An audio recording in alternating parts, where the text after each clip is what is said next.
Mice and Men lately, right? Yeah, that's a pretty good book so far. If you remember with chapter 5, what we did was I made chapter 5 into a script, right? And you guys acted it out, and it was fantastic, absolutely fantastic. So what we're going to do with this last chapter in the book is sort of the same thing, but you guys are going to write the script and act it out. Now, why do I want you guys to do this? Well, there's a few reasons. For one thing, you guys know we write a lot of summaries in this class, don't we? Mm-hmm. Yeah. We summarize stuff all the time. It's one of those big things that we focus on. And writing a script, you're having to use those same skills, right? You're having to pull out the important details and do away with the unimportant ones to kind of make it into a text that can be put into action on the stage, okay? Another reason is this is just a totally different way to interact with text, right? By doing this, I think maybe you guys can get a better understanding of the characters in the book. Like what motivates them, their interactions with each other, their relationships, okay? Like George and Lenny, think about their relationship. Think about the dynamics of that relationship, okay?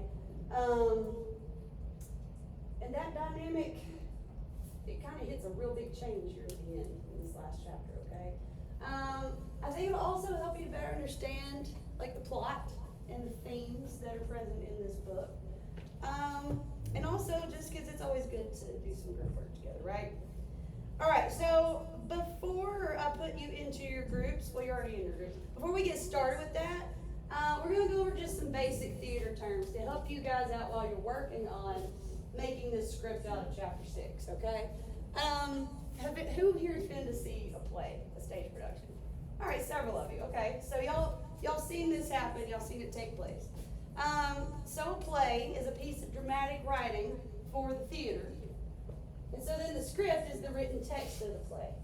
So that's what we're going to do today, as you're going to use this novel, chapter 6, to write a script to be acted out. Dialogue is written or spoken conversation between 2 or more characters. So your character's lines that you read with chapter 5, that's your dialogue, okay? And that's different from stage directions.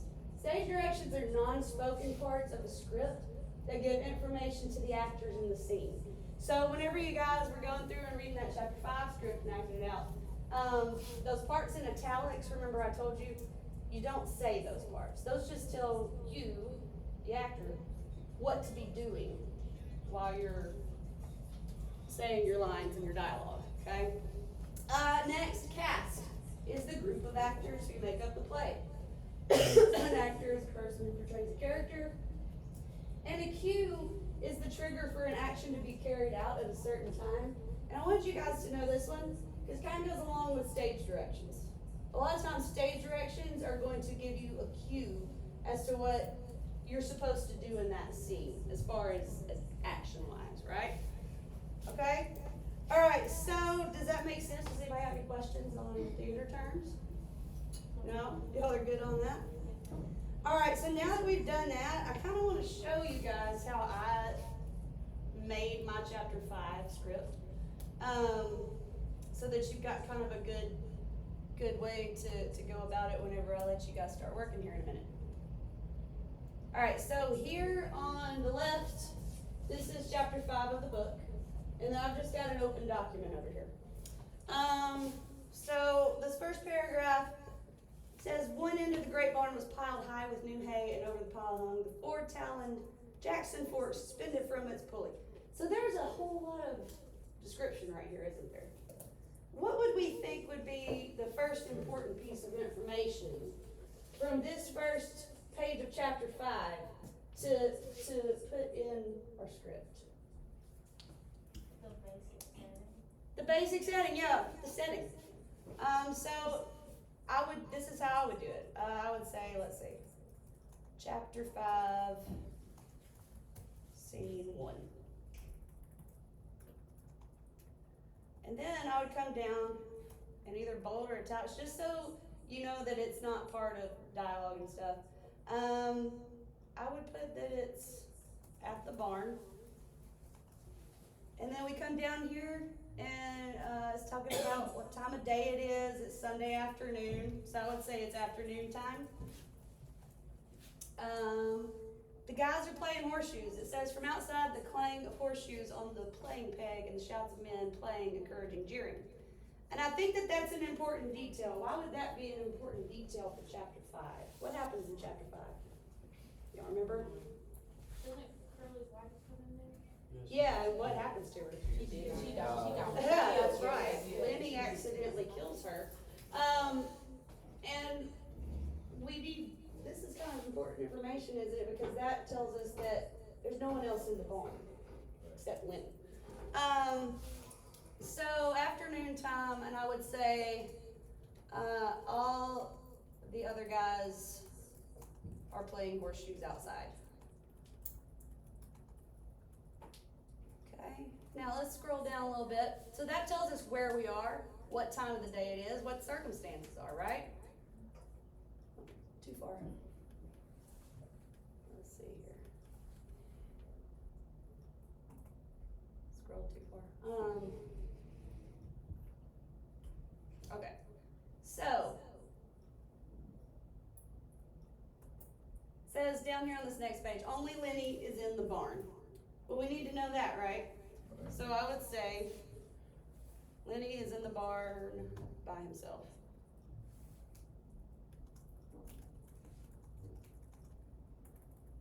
And what's he doing when he's in the barn by himself? What's he got with him? Yeah, the dead puppy. He accidentally killed it and he's trying to bury it in the hay. So I might put that. He's trying to hide the dead puppy. Okay, does that make sense? Okay, so that's your opening kind of stage direction right there. And now down here you see quotation marks. That's where your dialogue for your characters is going to be, right? So then I would put in all caps the name Lenny so that you know who's talking. Well, I didn't mean for it to be italics, but you get the point. And then you're going to put, what he says. I can type. And he says, why do you got to get killed? And you would fill in his lines there, right? But you kind of see like that beginning part. There were 3 paragraphs of description to tell us where the scene is, what time of day it is, what's going on, who's there, who's not. But for a play, you're kind of summarizing that, aren't you? Into some very simple instructions for your actors. Yeah? Does anybody have any questions yet? You doing good? All right. So now that we've kind of looked at that, I do want to kind of just get a volunteer up here if I could. DJ, you want to come help me? Awesome. So what you and I are going to do now is we're just going to read a few lines together from this chapter 5 script, okay? Just to kind of show, that you read the lines and not the stage directions. So, all right, so here we are, the horseshoe game. This is the second part where Candy's found Curly's wife dead, and he runs to tell George about it. So our opening says, the horseshoe game is wound down, the men have dispersed, Candy goes in the barn looking for Lenny. All right, you be George and I'll be Candy. Okay. All right, so I come in, I'm gonna start, you're gonna start us off right here. Where was it you wanted to see me go? All right, so I'm gonna point at Candy's wife, because that's what it tells me to do. Candy points at Curly's wife, and I'm just pointing. Okay. What's the matter with her? He stepped closer than he was down. What done it? Coldly, and you got any idea? I guess I should have knew. I guess maybe way back in my head I did. What are we gonna do, George? What are we gonna do now?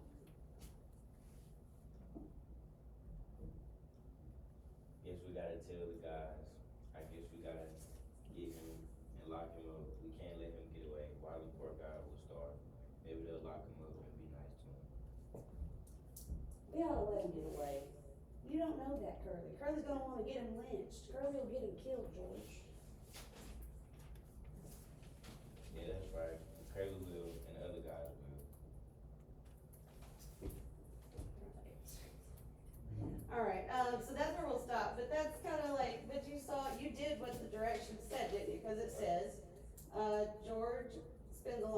knelt down beside her. Okay, so very good. Thank you for helping me out. Let's give DJ a round of applause. Very good, very good. All right, so now you guys are going to get started, okay? So chapter 6 starts on page 97.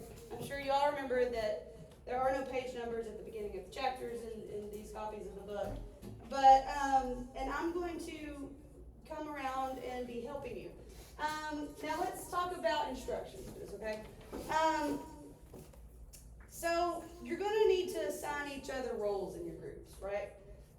You'll see there's a Chromebook at each table. There is also notebook paper and extra pencils up here. It's your choice. If you want to handwrite your script, you can. If you'd rather type it, you can. But one of the roles is gonna be someone to actually do the writing. That doesn't mean that only one person does it. I want you all working together on it, okay? There's lots of stuff for you guys to collaborate on in the making of this script. What do you want to cut out? What do you want to leave in? What do you think is important? What do you think your character's motivations are, okay? What's getting us to this point in this story? What's happened to make this scene come about, okay? You'll also need to choose who your actors will be. Now, you guys know that I don't like to make anyone who's uncomfortable coming to the front of the room come up here, so I won't do that to you. But I do know there's group members in each group that y'all are comfortable doing that. So yeah, you'll need to work together to do all that. Let's see.